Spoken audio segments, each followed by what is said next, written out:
Greater Noida के सिरसा गांव की संकरी गलियों में, जहां धूल भरी सड़कों पर सूरज की किरणें चुपके से उतरती हैं, निक्की भाटी की कहानी शुरू होती है। 1997 के आसपास जन्मी निक्की भिखारी सिंह पलिया की छोटी बेटी थीं। भिखारी एक मेहनती किसान थे जो अपनी दो बेटियों कंचन और निक्की के लिए बेहतर भविष्य का सपना देखते थे। निक्की बचपन से ही चुलबुली थीं। स्कूल में वो हमेशा अव्वल रहती, लेकिन उसका दिल किताबों से ज्यादा सपनों में बसता था। दीदी, मैं एक दिन अपनी पहचान बनाऊंगी, वो अपनी बड़ी बहन कंचन से कहा करती। कंचन, जो उससे 2 साल बड़ी थी, उसकी सबसे करीबी दोस्त थी। दोनों बहनें साथ हंसती, खेलती और बड़े बड़े सपने बुनती। 2016 में जब निक्की 18 साल की थी, उसके पिता ने उसकी शादी तय कर दी। विपिन भाटी, जो सिरसा के पास रहने वाले एक दुकानदार का बेटा था, निक्की का होने वाला पति था। शादी धूमधाम से हुई। भिखारी सिंह ने दिल खोलकर दहेज दिया। एक Scorpio SUV, royal Enfield bike, सोने के गहने, नकदी और घर का सामान। ये सब तुम्हारी खुशी के लिए बेटी, पिता ने निक्की को गले लगाते हुए कहा। लेकिन ये दहेज खुशी की नींव नहीं, बल्कि एक दुखद कहानी की शुरुआत था। यहां बहू की नहीं, बल्कि एक गुलाम नौकरानी की जरूरत थी। गुलाम भी रहो और हमें पैसा भी दो। कंचन की शादी भी उसी परिवार में हुई, विपिन के बड़े भाई रोहित से। दोनों बहनें अब एक ही घर में थीं, सास दया और ससुर सत्यवीर के साथ। शुरुआत में सब कुछ सामान्य लगता था। निक्की ने शादी के बाद भी अपने जुनून को जिंदा रखा। उसने मेकओवर बाय कंचन नाम से एक ब्यूटी पार्लर खोला और इंस्टाग्राम पर रील्स बनाना शुरू किया। उसका अकाउंट हिट हो गया, 49,000 फॉलोअर्स। वो मेकअप टिप्स देती, अपनी जिंदगी की झलकियां दिखाती। देखो दीदी, मैं फेमस हो गई, निक्की हंसकर कंचन से कहती। लेकिन विपिन को यह सब पसंद नहीं था। ये तमाशा बंद करो, घर संभालो, वो गुस्से में चिल्लाता। निक्की चुप हो जाती, लेकिन उसका दिल टूट जाता। ये पाबंदी सिर्फ पत्नी पर थी, जबकि विपिन की बहन और मां भी इंस्टाग्राम पर रील बनाती थीं। लेकिन उनसे विपिन और ससुर सत्यवीर को कोई दिक्कत नहीं थी, क्योंकि वे बेटी थीं। शादी के कुछ महीनों बाद ससुराल वालों की असलियत सामने आई। सास दया और ससुर सत्यवीर ने दहेज की नई मांगें शुरू की। स्कॉर्पियो तो दी, लेकिन मर्सिडीज कब दोगे? 36 लाख रुपए चाहिए, घर बड़ा करना है, वे कहते। भिखारी सिंह ने पहले ही बहुत कुछ दे दिया था, लेकिन उनकी भूख न रुकी। गांव की पंचायतें हुईं, जहां बुजुर्ग बैठकर समझौता करवाते। निक्की रोती, लेकिन ससुराल लौटना पड़ता। 2018 में उसका बेटा हुआ, जिसे वो राजा कहकर पुकारती। लेकिन खुशी ज्यादा दिन न टिकी। विपिन की मारपीट शुरू हो गई। एक बार तो निक्की को अस्पताल जाना पड़ा। ये सब दहेज की वजह से है, निक्की ने कंचन से आंसुओं में डूबकर कहा। 2024 तक निक्की की जिंदगी एक जेल बन चुकी थी, लेकिन दोनों बहनों को एक दूसरे का सहारा था, इसलिए सब बर्दाश्त करती गईं। उसका पार्लर बंद हो गया क्योंकि विपिन ने साइन बोर्ड तक नहीं लगाने दिया। भिखारी सिंह ने पार्लर के लिए 1.5 लाख रुपए दिए थे, लेकिन सब बेकार चला गया। विपिन को लगता था कि निक्की परिवार को बदनाम कर रही है। ये रील्स बंद कर, नहीं तो देख ले, वो धमकाता। लेकिन निक्की का जुनून नहीं रुका। वो चुपके चुपके रील्स बनाती रही, अपनी आजादी की छोटी सी कोशिश। फिर एक बड़ा राज खुला। 2024 में निक्की को पता चला कि विपिन का किसी और महिला के साथ अफेयर चल रहा है। निक्की और कंचन ने उसे रंगे हाथों पकड़ लिया। गुस्से में विपिन ने उस महिला को पीटा और इस घटना की एफआईआर दर्ज हुई। विपिन अक्सर रात में घर से बाहर रहा करता था, लेकिन उसकी मां को इससे कोई दिक्कत नहीं थी। रात भर निक्की रास्ता देखती रहती, और जब विपिन घर आता तो उल्टा निक्की से ही लड़ाई करता। वो मुझे मार डालेगी दीदी, निक्की ने कंचन से रोते हुए कहा। लेकिन सामाजिक दबाव और परिवार की इज्जत के लिए वो चुप रही। निक्की का भाई विक्की पलिया बताता है कि इस अफेयर ने घर में तनाव और बढ़ा दिया। कंचन भी ससुराल में तनाव झेल रही थी, लेकिन यहां कहानी में एक और ट्विस्ट आया। रोहित की पूर्व पत्नी मीनाक्षी अचानक मीडिया के सामने आ गई। मीनाक्षी ने दावा किया कि निक्की का परिवार ही दहेज मांगता था। 2016 में मेरी शादी हुई थी, मैंने सियाज कार दी, लेकिन मैं 35 लाख रुपए और स्कॉर्पियो मांगते रहे। निक्की और कंचन मुझे ताने मारती थी, मीनाक्षी ने कहा। भिखारी सिंह ने इसे झूठ बताया, लेकिन ये आरोप ये दिखाते थे कि दोनों परिवारों के बीच पुरानी कड़वाहट अब खुलकर सामने आ रही थी। मीनाक्षी भी अपना दर्द बयां कर रही थी, लेकिन सवाल यह था कि वो अभी तक चुप क्यों थी। उसने कोर्ट के दरवाजे क्यों नहीं खटखटाए?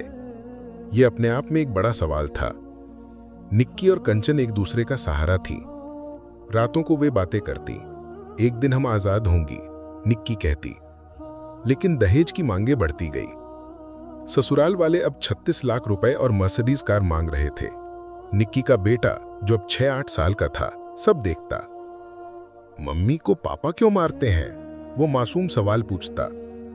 निक्की उसे गले लगाकर चुप कराती, लेकिन आंसू न रोक पाती। फरवरी 2025 में मारपीट के बाद दोनों बहनें मायके गईं, लेकिन पंचायत के दबाव में लौट आईं। जन्माष्टमी के आसपास भी झगड़ा हुआ। निक्की पिता से कभी कभी 20-50 हजार रुपए मांगती, शांति बनाए रखने के लिए। लेकिन शांति एक छलावा थी। ये सब एक भयानक त्रासदी की ओर ले जा रहा था। 21 अगस्त 2025 का दिन निक्की की जिंदगी का सबसे काला दिन बन गया। दोपहर 3:30 बजे घर में तनाव चरम पर था। निक्की ने फिर से पार्लर खोलने की बात उठाई। मैं अपनी कमाई करूंगी, अपनी जिंदगी जीऊंगी, उसने विपिन से कहा। विपिन भाग गया। तू क्या सोचती है, रील्स बनाकर हमें बदनाम कर रही है, वो चिल्लाया। झगड़ा बढ़ा। निक्की का बेटा कोने में खड़ा रो रहा था। कंचन ने बताया कि विपिन ने निक्की के बाल पकड़कर घसीटा। फिर एक भयानक पल में उसने कथित तौर पर निक्की पर थिनर डाला और लाइटर से आग लगा दी। निक्की चीखती हुई आग की लपटों में लिपटी सीढ़ियों से नीचे गिरी। मम्मी, उसका बेटा चिल्लाया। कंचन ने पानी डाला और वीडियो रिकॉर्ड किया, शायद सबूत के लिए। वीडियो का सबूत मिलने के बाद लोगों ने कंचन का जीना मुश्किल कर दिया। लोग ये ताना देने लगे कि ऐसी स्थिति में भी वो वीडियो बना रही है। अब जबकि वीडियो है तब भी कोई यकीन नहीं कर रहा। अगर वीडियो ना होता तो क्या कोई मानता? लोग न जीने देते हैं न मरने देते हैं। पड़ोसियों ने आग बुझाने की कोशिश की, लेकिन निक्की 80% जल चुकी थी। पड़ोसी का एक लड़का विपिन और विपिन के मम्मी पापा निक्की को फोर्टिस अस्पताल ले गए। वहां पहुंचने तक निक्की के मायके वाले भी आ गए थे।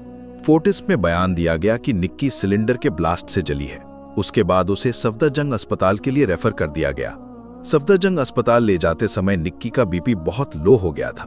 निक्की के पापा ने कहा, बहुत देर हो जाएगी, हम नोएडा के कैलाश हॉस्पिटल चलते हैं। जब वे कैलाश पहुंचे तो वहां से भी मना कर दिया गया। रास्ते में ही निक्की की मौत हो गई। बयान किसने दिया ये पता नहीं, क्योंकि निक्की उस हाल में नहीं थी कि वो बयान दे सके। इस बयान पर अभी जांच चल रही है। निक्की के अंतिम संस्कार में दोनों परिवार के लोग मौजूद थे। निक्की के बेटे और ससुराल के सत्यवीर ने मुखाग्नि दी। संस्कार होने के बाद कंचन ने ससुराल वालों के खिलाफ एफआईआर दर्ज करवाई, जिसमें विपिन को पकड़ते हुए आधा एनकाउंटर हुआ और उसके पैर में गोली लगी। बाकी सास, ससुर और जेठ चारों को पुलिस ने धर दबोचा। सीसीटीवी कैमरे के मुताबिक जब निक्की जली तब विपिन और बच्चे नीचे दुकान पर थे। ऊपर से चीखने की आवाज आई तो वे भागे। अब सीसीटीवी कैमरे के समय की फॉरेंसिक जांच चल रही है। जब जांच पूरी होगी तभी सही समय का पता चल पाएगा। सिरसा जान के सभी लोग एकजुट हैं और वे सब मिलकर कंचन को गलत बता रहे हैं।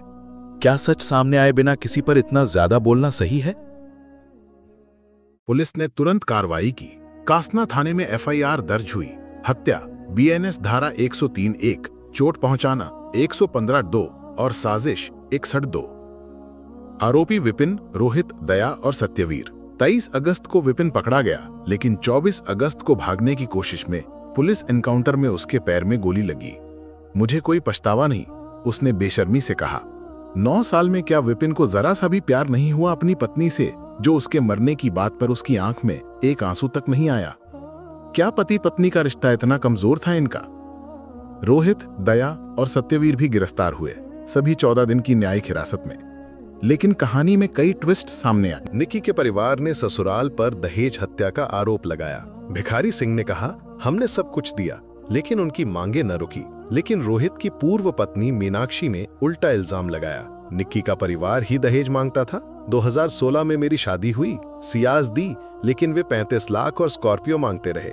निक्की और कंचन मुझे ताने मारती थी, उसने कहा। भिखारी ने इसे खारिज किया, लेकिन ये दावा दोनों परिवारों की पुरानी कड़वाहट को उजागर करता था। निक्की के भाई विक्की ने बताया कि सामाजिक कलंक के डर से कई बार समझौते हुए। हमने पंचायतों में बात मानी, लेकिन हर बार नहीं मांग, उसने कहा। निक्की की दादी ने गुस्से में कहा, चारों को फांसी दो। पिता ने ससुराल का घर बुलडोजर से गिराने की मांग की, लेकिन एक ट्विस्ट और था।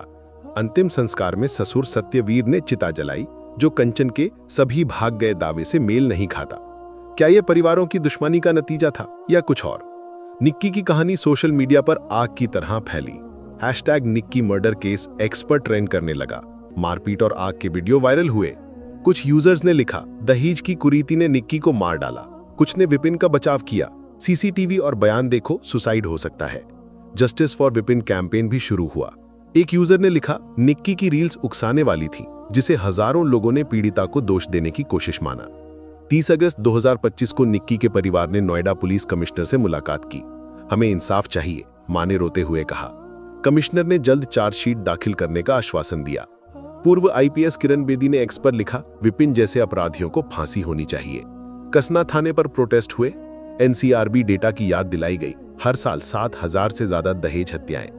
एक और केस बिहार में सामने आया, जहां डीसी कुमारी की दहेज हत्या हुई। विपिन ने सोशल मीडिया पर एक पोस्ट डाला था, निक्की के साथ फोटो के साथ, कुछ नहीं बचा। ये पोस्ट जांच का हिस्सा बनी, लेकिन वायरल वीडियोस ने जांच को और जटिल कर दिया। कुछ ने पूछा, क्या वीडियो पुराना है? सास दया का इंस्टाग्राम अकाउंट भी चर्चा में आया, जो रील्स विवाद को नया मोड़ देता था। पुलिस जांच अब कई दिशाओं में बंटी है, हत्या, दहेज उत्पीड़न या सुसाइड।